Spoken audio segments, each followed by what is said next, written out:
¿Qué tal? Buenas noches, Dios les bendice. El tema de hoy le puse, y por ellos yo me santifico, que viene en una frase que Jesús dio poco antes de ser crucificado en la oración de Juan 17, 19. Pero quiero que empecemos por Génesis capítulo 3, 4 y 5. Y es la tentación que la serpiente trajo sobre Eva, que yo creo que es la misma tentación que el diablo está trayendo sobre todo el mundo ahora, ¿no?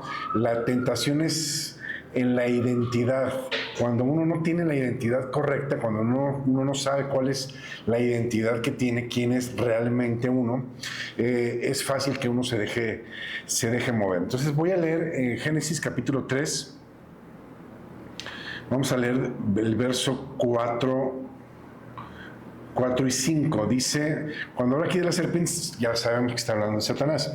Dice, entonces la serpiente dijo a la mujer, no morirán, sino que sabe Dios que el día que comas de él, serán abiertos vuestros ojos y serán como Dios, sabiendo el bien y el mal. Bueno, resulta que ya todos conocemos la historia, cómo Dios le dice a Adán, lo pone en el huerto y le dice, puedes comer lo que se te dé la gana de cualquier árbol, del fruto de cualquiera, excepto del árbol del fruto del conocimiento del bien y el mal. O sea, no era un árbol de manzanas, no era un árbol de naranjas, no sabemos qué era, la Biblia dice que era del conocimiento del bien y el mal. Y entonces cuando me imagino que dice la Biblia que la ley trae rebeldía, o sea que a Eva le ha de haber dado curiosidad para ver qué tenía de especial ese árbol y andaba rondando por ahí ese árbol. Y en ese árbol precisamente se estaba moviendo la serpiente y la serpiente le dice, porque primero le dice la serpiente a Eva, con que Dios les ha dicho que no comen de todo árbol, y Eva le dice, no, pues podemos comer de cualquier árbol excepto de este y que ni siquiera lo toquemos. Y entonces la serpiente le dice, no morirán, sino que sabe Dios que el día que comas de él, serán abiertos vuestros ojos y serán como Dios sabiendo el bien y el mal. ¿Por qué digo que el diablo está aquí atacando la identidad de Eva? Precisamente porque le dice, serán como Dios. Si se acuerdan, en el principio Dios creó al hombre a su imagen y a su semejanza. O sea, el hombre en el Edén ya era como Dios. Entonces no necesitaban comer nada ni hacer nada para ser como Dios. Pero como ella no conocía su identidad, el diablo la tocó ahí, en la identidad y en la ignorancia. De hecho, la palabra de Dios dice que el pueblo perece por falta de conocimiento. Ok, ahora sí vamos a leer el Evangelio según San Juan, capítulo 17. Vamos a leer del verso 19 al 21. Y dice así, esta fue la última oración que Jesús hizo antes de ser crucificado, después de la última cena. Y le dice, y por ellos yo me santifico a mí mismo para que también ellos sean santificados en la verdad. No ruego solamente por estos, sino también por los que han de creer por la palabra de ellos, para que todos sean uno, como tú, oh Padre, en mí y yo en ti, que también ellos sean uno para que el mundo crea que tú me enviaste. Entonces empieza diciendo Jesús, dice, por ellos yo me santifico a mí mismo. O sea, Jesús ya era santo, no necesitaba hacer nada, pero dice, por los demás, por la gente que me está siguiendo, me voy a santificar. Yo siempre pongo el ejemplo, ¿no? De cuando llegamos a ser padres y no queremos que alguno de nuestros hijos copie alguna de nuestras mañas, muchas cosas malas que sabemos que traemos las dejamos de hacer por nuestros hijos. Y también quiero tocar un tema que es santidad y santificación, que son dos cosas diferentes y es algo que la gente confunde mucho. La santidad es dada por Dios. Cuando nosotros recibimos a Jesús como Señor y Salvador, ya somos santos. La palabra santo significa apartado para Dios. ¿Sí? Ustedes pueden ver las cartas de Pablo, por ejemplo, en la carta de Corintios le dice a los santos que están en Corinto, les habla a ellos. ¿Y cómo vivían los santos? Pues era una iglesia muy carnal. ¿Sí? De hecho, esa carta es una carta de exhortación porque uno de los de la iglesia había tomado a la mujer de su padre y Pablo escribe la carta a manera de exhortación, ¿no?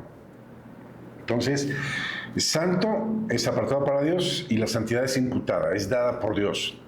Y santificación es algo que nosotros hacemos por amor a Dios. O sea, si ser santo significa apartarse para Dios, santificarse significa es que yo mismo me separo o me aparto para Dios. O sea, ya no lo hace Dios, ahora lo hago yo. Jesús dijo, si me amas, guarda mis mandamientos. O sea, no procuro obedecer para que vea que le amo, sino porque le amo.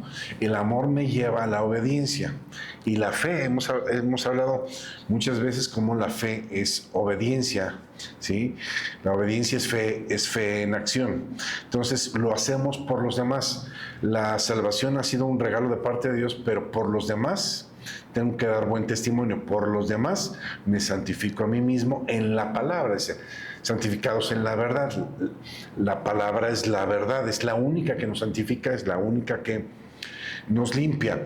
Y sigue diciendo en el verso 20, dice, no ruego solamente por eso, sino también por los que han de creer en mí, por la palabra de ellos. O sea, no ruego por mis 12 apóstoles que están aquí ahorita conmigo, sino por los que en el futuro irán a creer por la palabra que ellos van a llevar. O sea, esto llega hasta nuestros días. Esta oración nos toca a nosotros. Jesús está orando también por nosotros, porque nosotros también creímos por la palabra de alguien más.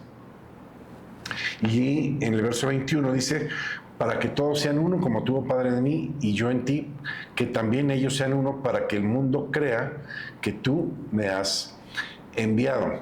O sea, esto es interesante porque quiere decir que la unidad va a traer como consecuencia un avivamiento. La unidad va a provocar que la gente se acerque a Dios, porque dice, para que sean uno y el mundo crea. O sea, el mundo va a creer hasta que nosotros vivamos en unidad. Ok, seguimos. Segunda de Timoteo, capítulo 1, verso 9. Está hablando de Jesús, dice que Jesús nos salvó y nos llamó con vocación santa, no conforme a nuestras obras, mas según el intento o el propósito suyo y la gracia, la cual nos es dada en Cristo Jesús antes de los siglos de los tiempos. Dice que nos llamó con vocación santa o con llamamiento santo, dice la otra. La palabra vocación es eso, ¿no? es el llamado que traemos cada uno desde que nacemos. Cuando nacimos con una semillita dentro de nosotros que necesitamos regar para que esa semilla crezca, que es el llamamiento de Dios. Hay gente que está siguiendo el llamamiento que Dios les ha hecho y hay gente que no está siguiendo el llamamiento que Dios les ha hecho. Y es lo que les he dicho, no podremos tener una vida plena hasta que no trabajemos en el llamado que Dios nos ha hecho. Podemos hacer muchas cosas y nada de lo que hagas te va a llenar. Puedes hacer mucho dinero, puedes hacer muchos negocios, puedes ser muy importante, pero al final vas a estar vacío, ¿sí? Porque lo único que nos llena, alguien decía que todos tenemos un hueco en el alma tan grande que solo Cristo lo puede llenar, ¿sí? Es Cristo y su llamado a nosotros. Vamos a leer Romanos 12, 1 y 2. Es una cita que nosotros usamos mucho aquí. Romanos capítulo 12, versos 1 y 2. Dice, así que hermanos, les ruego por las misericordias de Dios que presenten sus cuerpos en sacrificio vivo, santo, agradable a Dios, que es nuestro culto racional. Y luego sigue diciendo que no nos conformemos a lo que el mundo nos da, sino que nos transformemos por medio de la renovación de nuestro entendimiento para que podamos comprobar cuál es la buena voluntad de Dios. Entonces no podremos comprobar cuál es la buena voluntad de Dios si no renovamos nuestro entendimiento. Pero lo interesante aquí y en lo que quisiera hacer énfasis es en el versículo 1. Dice que empieza Pablo rogándonos. Me llama la atención, ¿no? Porque ¿quién le ruega a quién? Pablo nos está rogando que nos presentemos o que presentemos nuestro cuerpo en sacrificio vivo y santo. Acabamos de hablar que santo significa apartado para Dios. O sea, que apartemos nuestro cuerpo, que apartemos nuestra vida para Él, en un sacrificio vivo, santo, agradable a Dios, que es, y termina diciendo, tu culto racional. Mucha gente piensa que la fe no tiene que ver nada con la razón. Y todo lo contrario, es un culto racional. La razón tiene mucho que ver. Pero la razón es, la tenemos que trabajar, ¿sí? De acuerdo a la palabra de Dios. Dice la misma palabra de Dios que los que estamos metidos en la palabra hallamos lógico lo que antes para nosotros parecía locura, ¿sí? Por eso mucha gente de afuera no nos entiende. Por eso dice la Biblia que el Evangelio es locura para los que se pierden. Para nosotros es poder de Dios, pero para los que se pierden es locura, ¿sí? Dice también la Biblia que el hombre natural no percibe las cosas que vienen del Espíritu de Dios porque para él son locuras, ¿sí? Porque tienen que entender de una manera espiritual. Nosotros somos espíritu y tenemos que trabajar en ese sentido a través del espíritu. Bien, Segunda de Corintios, capítulo 7, verso 1. Dice, así que, amados, puesto que tenemos tales promesas, limpiémonos de toda contaminación de carne y de espíritu, perfeccionando la santidad en el temor de Dios. O sea, el apartarme para Dios, que esa es la santidad, se perfecciona en el temor de Dios. El temor de Dios no es otra cosa más que un respeto a Dios, a su autoridad y a todo lo que representa, ¿sí? Y tenemos que limpiarnos de todo. ¿Por qué dice limpiémonos de toda contaminación? Porque la gente se acostumbra a todo. Una gente que vive o que pasa mucho tiempo en el lodo puede acostumbrarse a estar en el lodo. Una persona que nunca ha estado en el lodo y le cae tantito lodo, pues busca limpiarse luego. Pero la gente se acostumbra a las cosas, se acostumbra a ciertos niveles de vida. Entonces, por eso nos pide la palabra de Dios que nos estemos limpiando constantemente, porque si no nos estamos limpiando, nos vamos a ir acostumbrando a ciertas cosas y nuestra mente se va a ir cauterizando y va a pasar lo que está pasando hoy en día. Dice la Biblia en Isaías que llamarán a lo malo bueno y a lo bueno le llamarán malo. Y eso está pasando ahorita. Las cosas que considerábamos o que Dios considera malas, ahorita el mundo las está considerando buenas, normales y las está promoviendo. Y las cosas que son buenas, que son santas, que son dignas, se están considerando malas. Ahora resulta que los malos somos los que queremos apartarnos para Dios y los buenos son los que viven una vida disoluta. ¿Sí? Limpiémonos de toda inmundicia de carne y de espíritu. Nos vamos perfeccionando en el temor de Dios. Segunda de Corintios 11, del 1 al 3. Dice, Interesante como dice Pablo aquí.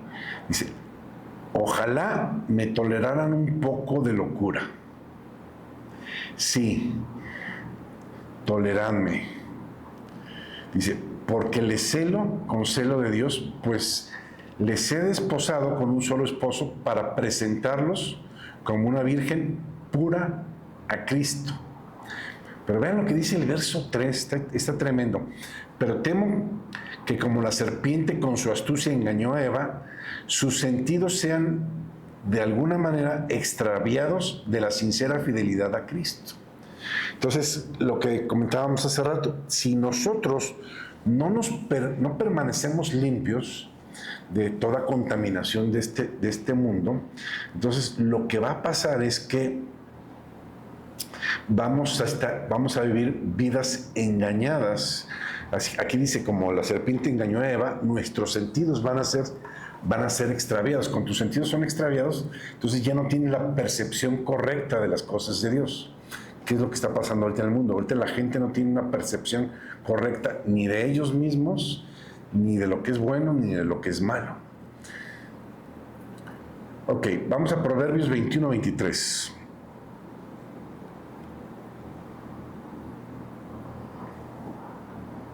Proverbios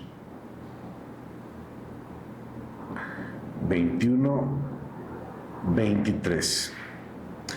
Dice, el que guarda su boca y su lengua, su alma guarda de angustias. Fíjate, una persona que no cuida lo que habla, que no cuida lo que dice, va a ser una persona que va a vivir angustiada. Aquí dice que el que guarda su boca y su lengua, su alma guarda de angustias. Entonces, si quieres vivir menos angustiado, cuida lo que dices. Porque muchas veces soltamos lo primero que nos viene a la mente, sin importar consecuencias, sin importar la fuente. ¿Por qué digo sin importar la fuente? Porque a nuestra mente llegan 3 fuentes de información. Una que es a través de los sentidos, los 5 sentidos, ya los conocemos, vista, olfato, tacto, etcétera, etcétera. Otra que es una fuente divina, Dios nos habla, Dios no es mudo, y Dios pone pensamientos en nuestra cabeza, pero también el diablo pone pensamientos en nuestra cabeza.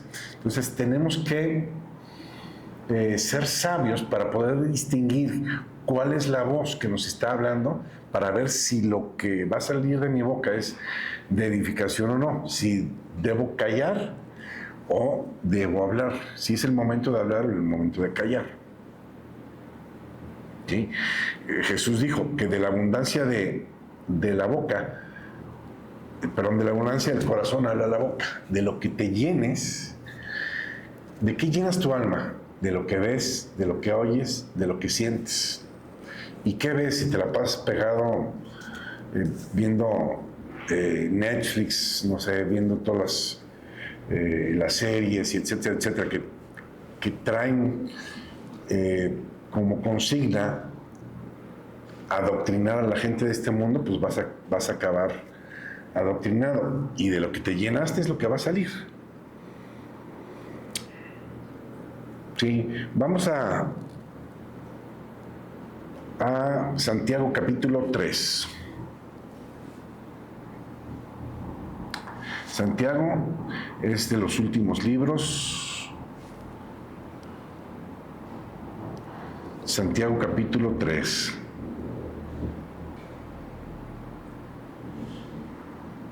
Habla precisamente de la lengua. Dice, hermanos míos, no se hagan maestros muchos de ustedes, sabiendo que recibirán mayor condenación. Porque todos ofendemos muchas veces. Si alguno no ofende de palabras, es varón perfecto, capaz también de refrenar todo su cuerpo. He aquí nosotros ponemos freno en la boca de los caballos para que nos obedezcan y dirijamos así todo su cuerpo. Miren también las naves, aunque tan grandes y llevadas de impetuosos vientos, son gobernadas con un muy pequeño timón por donde el que las gobierna quieren. Así también la lengua es un miembro pequeño, pero se jacta de grandes cosas. He aquí cuán grande bosque enciende un pequeño fuego.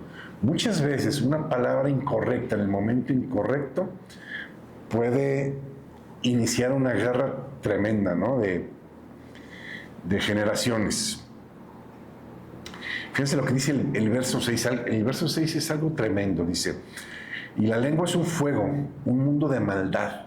La lengua está puesta entre nuestros miembros y dice, y contamina todo el cuerpo e inflama la rueda de la creación. Y ella misma, o sea, la lengua, es inflamada por el mismo infierno. La lengua, empieza diciendo, es un mundo de maldad, ¿sí? Y contamina todo el cuerpo. La lengua tiende a contaminar todo el cuerpo. Entonces necesitamos controlar lo que hablamos, necesitamos controlar nuestra lengua, necesitamos controlar nuestros pensamientos. Dice la palabra de Dios que es mejor el que se controla a sí mismo que el que controla una ciudad. ¿Sí? Dice Mateo capítulo 12, verso 36, dice: mas yo les digo que de toda palabra ociosa que hablaren los hombres, de ella darán cuenta en el día del juicio. Todo lo que tú digas está siendo grabado y guardado. Y al final, esas mismas palabras van a ir en nuestra contra. Sabemos que el sonido vuela. He oído algunos documentales que han recibido los astrónomos sonidos de soles que murieron hace millones de años y apenas a ellos llegó el sonido. Entonces el sonido, lo que tú digas, va a estar viajando. Y al final, eso puede ir en contra tuya, lo que tú digas, ¿sí? Es importante guardar nuestro corazón, guardar nuestra mente y guardar nuestra boca. Segunda de Timoteo,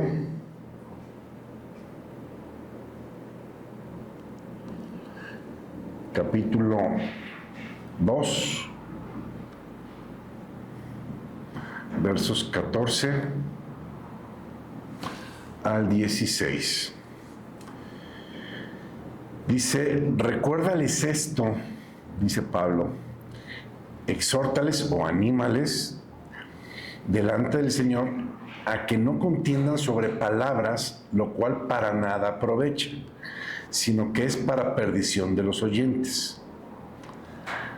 Es lo que está diciendo: no discutas con nadie por ningún tema, porque de repente se acaloran los ánimos con las discusiones de los temas.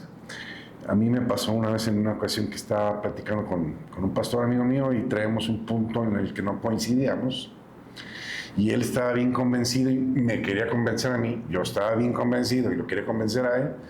Y empezó la discusión y de repente me di cuenta que el tono de voz empezó a aumentar. Entonces cuando eso pasó, le dije: ¿sabes qué? Vamos a pararle, porque ni tú me vas a convencer. Yo veo que tú estás bien convencido y me quieres convencer, pero el caso es que yo también estoy bien convencido de lo que creo y no me vas a convencer. Entonces, para no pelearnos, vamos a pararle aquí. No, ya te cerraste. No me estoy cerrando, al contrario, no quiero salir peleado. Y peor cuando están oyendo terceras personas. Cuando estás discutiendo y están oyendo terceras personas, dice que es para perdición de los oyentes las discusiones. O sea, no les va a aprovechar, al contrario, los va a dañar. Entonces tenemos que tener mucho cuidado de no entrar en discusiones. Verso 15 dice: procura con diligencia presentarte a Dios aprobado, como un obrero que no tiene de qué avergonzarse, que usa bien la palabra de verdad. Procura presentarte a Dios como un obrero aprobado, con diligencia. O sea, alguien que no tiene nada de qué reprocharle, que no se avergüenza de nada. Y termina diciendo que usa bien la palabra de verdad. Verso 16: mas evita profanas y vanas palabrerías. Dice, porque conducirán más y más a la maldad. O sea, palabras profanas. Ahorita estamos hablando que cuando hablas algo, esto tiende a crecer, ¿sí? Y entonces las profanas pláticas conducen más y más a la maldad, lo que dice aquí, porque la gente se empieza a acostumbrar a lo que está oyendo y por ahí dice la palabra de Dios que la palabra es como una semilla y toda palabra va a dar un fruto. Si es una palabra de bendición, el fruto va a ser de bendición, pero si es una palabra de maldición, va a producir maldición. Por eso dice que estas palabras vanas o palabrerías vanas conducen más y más a la maldad. O sea, hacia allá se encaminan. Hay que evitar todo eso. Y verso 17, y su palabra carcomerá como gangrena. Y lo terminan dos ejemplos, de los cuales son Himeneo y Fileto, que se desviaron de la verdad diciendo que la resurrección ya se efectuó y trastornan la fe de algunos. De hecho, Jesús dijo, ay de aquel que haga tropezar a uno de estos pequeños. Tenemos que tener cuidado con lo que estamos diciendo, porque no sabes quién te está oyendo. Los que somos papás, ¿cuántas veces no nos ha pasado que platicamos algo con alguien y pensamos que nuestros hijos no oyeron y al rato nos salen preguntando algo de lo cual estábamos hablando en esa plática? Entonces, cuidemos lo que hablamos y cuidemos quién nos escucha.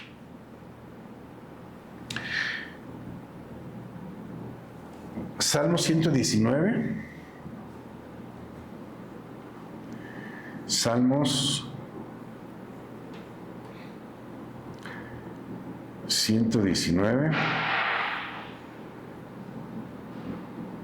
Vamos a leer del 1 al 6. Dice, bienaventurados los perfectos de camino, los que andan bien. O sea, son doblemente bendecidos aquellas personas que andan en el buen camino, ¿sí? En el camino de la fe, en el camino de la ley del Señor, dice aquí. Los que andan en la ley del Señor. Bienaventurados los que guardan sus testimonios y con todo el corazón le buscan. Y esto no nada más está en el Viejo Testamento. En el Nuevo Testamento dice que cuidemos nuestro testimonio, porque somos cartas abiertas leídas por todos los hombres. Entonces tenemos que cuidar nuestro testimonio y tenemos, dice aquí, con todo el corazón buscar a Dios. Dice, puesto que pues no hacen iniquidad los que andan en los caminos. O sea, es imposible que uno que anda en el camino de verdad haga cosas malas. Si andas en el buen camino, ¿sí?, vas a ser un buen árbol. El buen árbol da buenos frutos y el mal árbol da malos frutos, dice la palabra. Dice, verso 4, tú encargaste que sean muy guardadas tu palabra o tus mandamientos. Ojalá fuesen ordenados mis caminos para guardar tus estatutos. Entonces no sería yo avergonzado. La Biblia dice que no seremos ni avergonzados ni confundidos los que amamos la palabra de Dios y los que seguimos de acuerdo a la palabra de Dios. Me voy a saltar al verso 17 ahí mismo, Salmo 119, 17. Dice, haz bien a tu siervo que viva y que guarde tu palabra. Sí, yo no sé cuántas veces en la Biblia nos exhorta y nos anima a guardar la palabra de Dios. Cuando algo se repite mucho es porque le quieren dar cierto énfasis, quieren decir, esto es importante. Como cuando Jesús decía, de cierto les digo, está recalcando, está diciendo, tomen atención porque esto es importante. El guardar la palabra es importante, porque te hace llevar buenas vidas, hace que Dios abra las puertas para bendición a tu vida y que todo te salga bien. Eso es lo que está en el Salmo 1. Ahora estamos en los Salmos, pues vamos al Salmo 1. A mí me encanta el Salmo 1. Dice, bienaventurado el que no anduvo en consejo de malos. O sea, hay que evitar las malas Decía la palabra que evitemos las profanas pláticas. ¿Quién tiene profanas pláticas? Pues la gente que no anda conforme a la verdad de Dios. Entonces, básicamente lo que está diciendo este salmo, cuida con quién te juntas. Es importante cuidar con quién te juntas, porque las maneras se pegan, las tuyas a ellos y las de ellos hacia ti.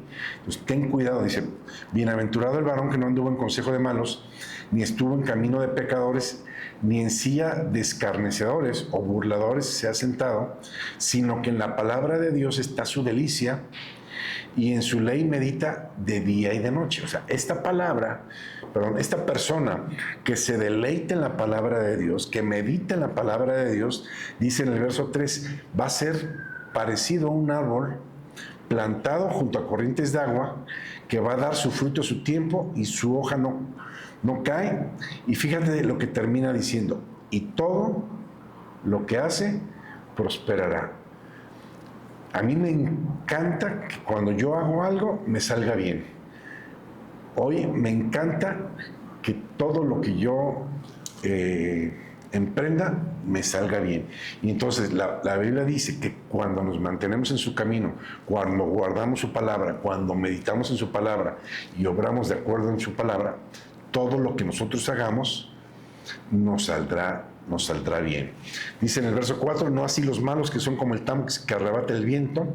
Por tanto, no se levantarán los malos en el día del juicio, ni los pecadores en la congregación de los justos, porque el Señor conoce el camino de los justos, mas la senda de los malos perecerá.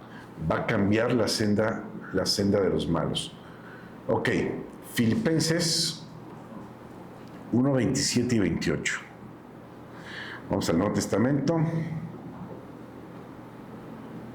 Filipenses, capítulo 1, versos 27 y 28. Fíjate qué hermoso, cómo dice el apóstol aquí. Solamente, ¿qué significa solamente? Nada más preocúpate en esto. Solamente compórtate como es digno del Evangelio de Cristo, para que sea que vaya a verles o que esté ausente, oiga de ustedes que están firmes en un mismo espíritu, combatiendo unánimes por la fe del Evangelio. Qué triste va a ser que cuando lleguemos a la presencia de Dios nos diga, mira, fulano y mengano se perdieron por tu mal testimonio. Estaban a punto de acercarse a la iglesia, pero como te vieron actuar como no debías, dijeron, pues ¿para qué vamos allá si son igual que nosotros? Tiene que haber una diferencia entre nosotros y la gente de allá. Verso 28 dice, y en nada imitados por los que se oponen, para ellos ciertamente es indicio de perdición, pero para nosotros de salvación, y esto es de Dios, ¿sí? La gente se va a perder, nosotros nos van a salvar, pero nosotros nos tenemos que comportar como es debido para hacer luz a los demás. Nosotros tenemos que mostrarles el camino a los que nos están viendo. A veces no tienes idea cuánta gente te está viendo. Quien menos esperes está poniendo los ojos en ti para ver qué haces. Sabemos que tenemos que poner los ojos puestos en Jesús, pero la gente de afuera no sabe. Y nosotros tenemos a Jesús dentro de nosotros. Pablo decía, no ceso de orar por ustedes hasta que Cristo sea formado, dice. Entonces, Cristo tiene que ser formado en nosotros y lo que la gente tiene que ver en nosotros es a Cristo. ¿Sí? Tercera de Juan.